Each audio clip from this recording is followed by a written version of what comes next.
I'm Pastor Chris Brauns of the Red Brick Church in Stillman Valley, and I want to invite you to be a part of a Hebrews project that we're doing at the Red Brick Church. I'll lay that out for you, but something that the late R.C. Sproul said has really stuck with me. He said if he were stranded on an island and he could only have one book of the Bible, it might be the book of Hebrews. And that's because the book of Hebrews shows us how all the Bible fits together. And that's why I have these big stacks of Hebrews books. These are all about Hebrews. John Owen alone wrote all these volumes on Hebrews, and then I have different authors here. But the point is that this is a book of Bible we have to really think about a lot. We have to wade into and mine for its gold. So we're encouraging our people. We want you to be a part of this, to read Hebrews 3 times. Just read through the book 3 times. It's not a long document.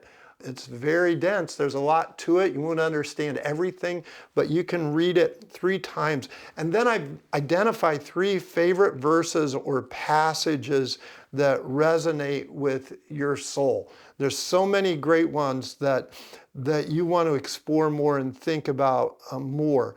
List 5 terms that a person should know. So you might list priest or covenant. To understand Hebrews, you have to understand the idea of a covenant.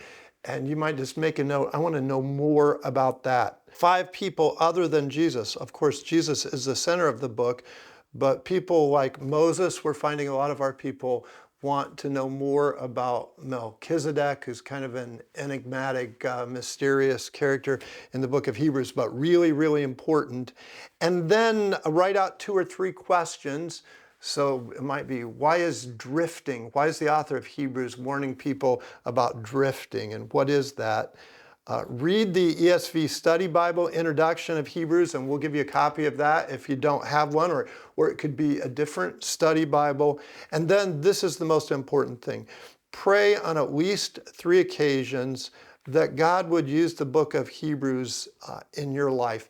If you pray that prayer, God will answer that prayer. The Holy Spirit illuminates His Word, particularly as we listen to Christ-centered preaching. So again, we would love for you to be a part of the Hebrews Project at the Red Brick Church.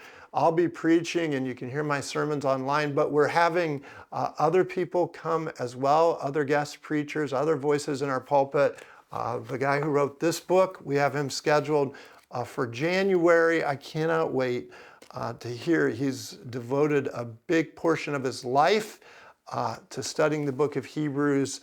And so you are invited to be a part of the Hebrews Project at the Red Brick Church.